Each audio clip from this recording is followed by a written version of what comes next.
Hello, I'm Executive Chef Joseph Schutze. Welcome to our kitchen. Today I'd like to share with you my recipe and technique for making one of my favorite comfort foods. That is stroganoff. Stroganoff is actually named after a 19th century Russian diplomat. His name was Count Paul Stroganoff. And it is usually served with rice pilaf, although in America you often see it with some sort of egg noodle or some sort of pasta. And stroganoff can be made in many ways. You could do vegetarian versions, mushroom stroganoff, or you can do it with lamb, veal, chicken. But today we will be preparing beef stroganoff. So join me now as I show you how I prepare this dish. Let's begin with sauteing our onions in butter over medium-high heat. The onions I shaved with a mandolin, very thin, because I want them to kind of break down a little bit. So saute those for a minute or so, and then let's go ahead and add our mushrooms and our garlic. We're just gonna cook these for a few minutes, just until the mushrooms are cooked and the onions are tender. Well, now our onions and mushroom have cooked. Let's go ahead and pull them out. We're gonna reserve these for later. Now our pan is empty and got hot again. Let's go ahead and add our beef. We're gonna wanna brown this on all sides. Well, now our beef is brown. We're gonna go ahead and add our liquids. First, I like to add my Worcestershire sauce.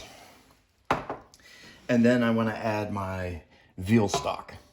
Feel free to use beef stock or chicken stock if you like. It's just up to you. And I don't want to add the full amount. We're going to add about 3/4 of it. Reserve this 1/4 for later. We are going to mix the flour into that and pour it back to this when it's ready to thicken the sauce. So now we want to bring this to a simmer. We will put the lid on it and begin braising. It is now coming to the simmer. Let us reduce the temperature to low. Let us add some salt and some fresh ground pepper. We'll then put our lid on it and go ahead and braise this until the meat is tender. Well, after about 1.5 hours, the beef is tender. Now I want to mix my thickening agent. So we're gonna take the flour in a bowl and then add the remaining stock that we reserved. And let's go ahead and whisk that in there. Incorporate everything. Well, now that we have it all mixed, go ahead and pour that into the pot with the beef. Let's go ahead and stir it around. And we're gonna wanna continue this to simmer for about another 20 minutes. We wanna make certain that we cook the floury or starchy flavor out of it. Well, now it is simmered for 15 minutes.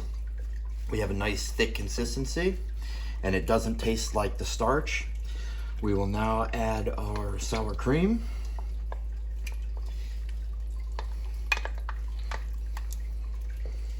Go ahead and stir this to incorporate it. While the sour cream is all blended in, let's go ahead and add our mushrooms and onions back to this.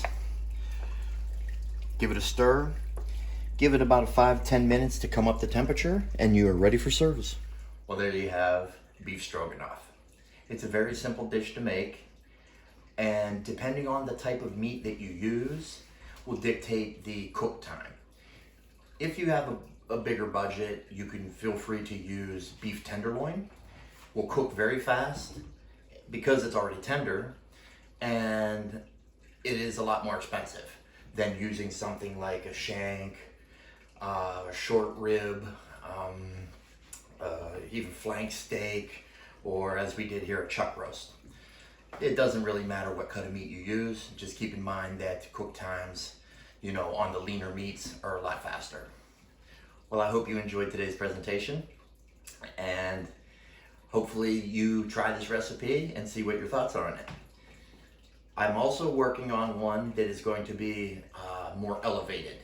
I'm going to be using things like morel mushrooms, some truffle, things like that, just to really jazz it up and kick it up a notch. Nothing like making comfort food on a 5-star level. That's awesome. Well, thank you very much for joining us. If you like what we're doing, please subscribe and be up to date for our weekly posts. And thank you for joining. Yo, bye.